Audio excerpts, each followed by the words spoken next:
So it is time to put the sunglasses. So today we're talking about ND diffusers. What I have here is the K&F Concept Nano X Series ND2-N32. This is an ND diffuser that offers up to 5 stops in light reduction, and it's quite an affordable option, so we're gonna go down the rabbit hole. Which NDs exist and how to choose. How to calculate the right settings. What the hell are these numbers? Will it affect your image colors? But mainly, is it really necessary? Yeah, I'm Mary, and in this channel I help with the tech tools to be creative. And today I did a bunch of tests on this ND diffuser to tell you exactly if it's worth it. Now I could just tell you that you need the ND diffuser, but take a look at these images. At first it can look a little bit similar, but when you look at it again with a little bit more attention, you see this. Especially when things are closer to the camera and moving across the lens, you can see how much more blurry is the image when you use the ND diffuser and the correct settings. And everything just feels much more natural and fluid like this. Now, I don't want to be a purist and preach that you always need the ND diffuser because there are situations in which it's really difficult to tell. If you have a subject that is very far away, if they are moving in a way that you don't actually get to see the blur. Or let's say the truth, there are situations in which you just don't have time to slap the ND diffuser on and you can save it in post. But I think we all know that when we begin to say too much, let's fix it in post, we create a big problem for ourselves later in the editing. ND diffusers can come in many different forms, and there's always going to be a trade-off between versatility and how practical they are to use, and the quality of the glass. These magnetic ones are super practical, you just snap it on and you're good to go, but they cost a lot of money.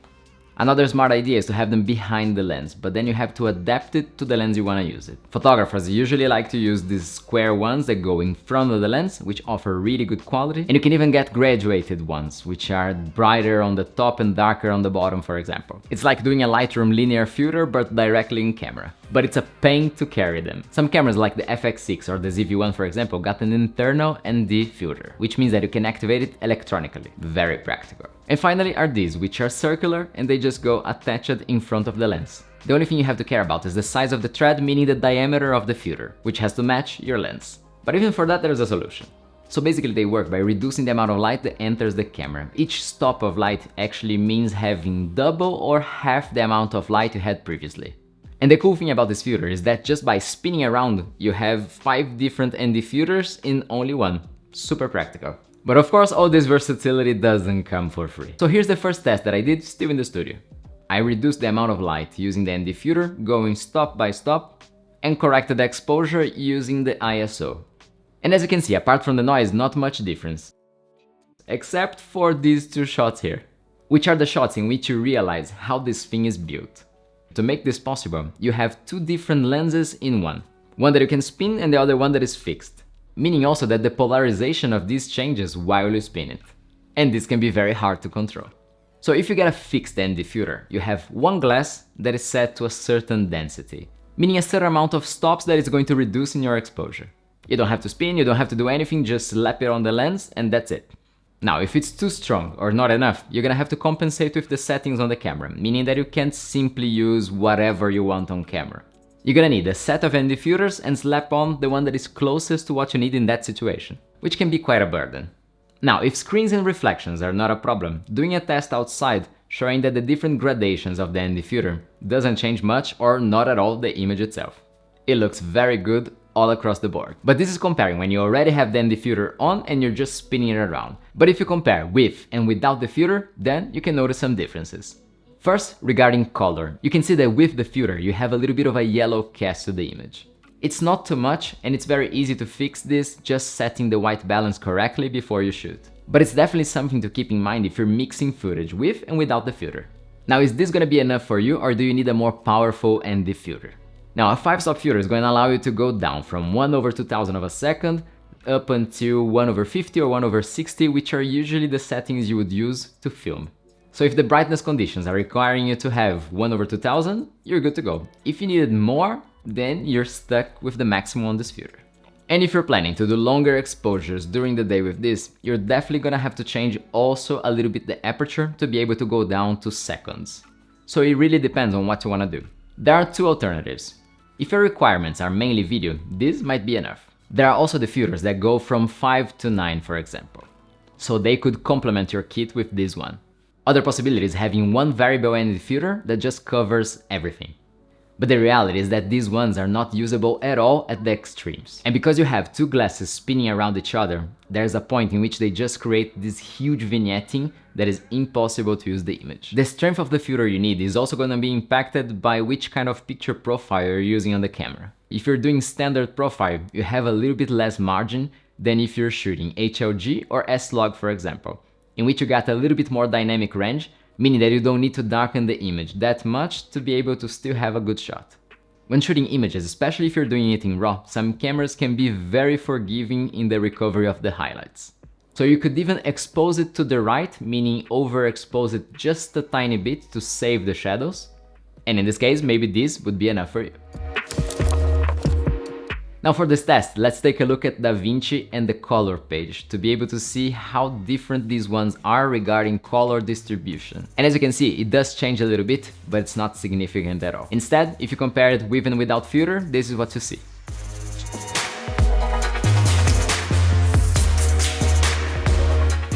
Now let's talk about vignetting, and any ND filter is going to cause it a little bit.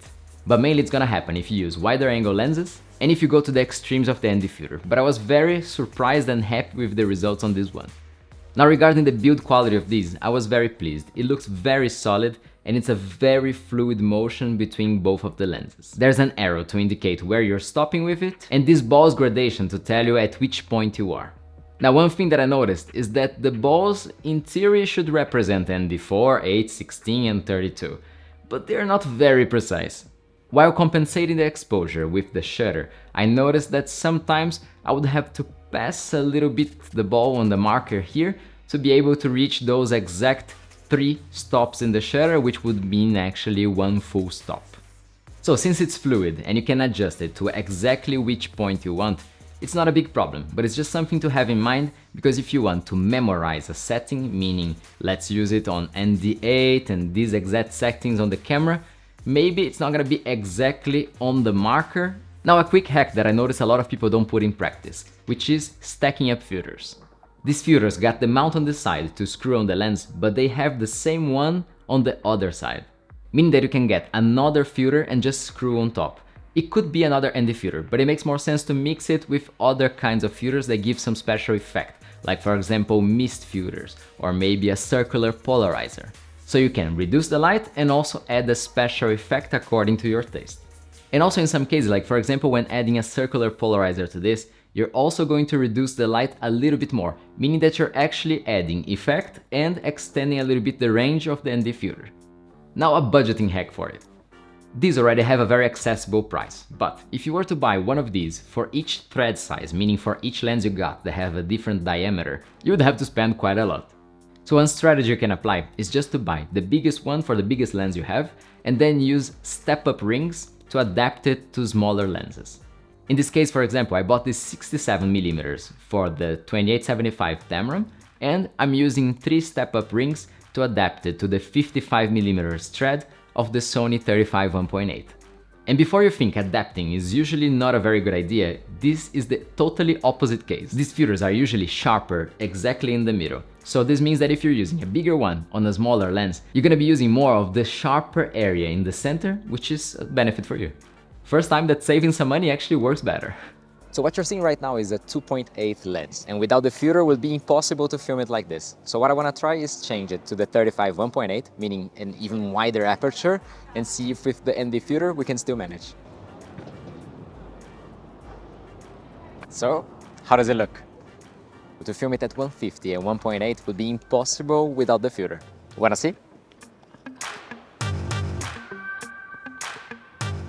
Now, would I recommend you this? And the answer is definitely yes. This is going to live in my backpack from now on. I'm pretty sure that sometimes I'm still gonna be lazy and crank the shutter, but especially if I wanna use the 35 at 1.8 during the day, it's impossible to do it if I don't use one of these. And since the image quality, sharpness and color are practically not affected by having this glass in front of my lenses, it's just a no-brainer. Now, if you think this can be useful or you want to start a deeper research, all the links are going to be in the description. And if you use them, you're also going to be helping the channel. And if you have any comments or doubts about this, just leave them in the comment section below. I answer every single comment I get on this channel. And that's it for me. Now all there's left is clicking in this video that YouTube is serving you right now, which is in theory the best one, best suited for you. Thanks a lot for watching, and I'll see you in the next one. Ciao!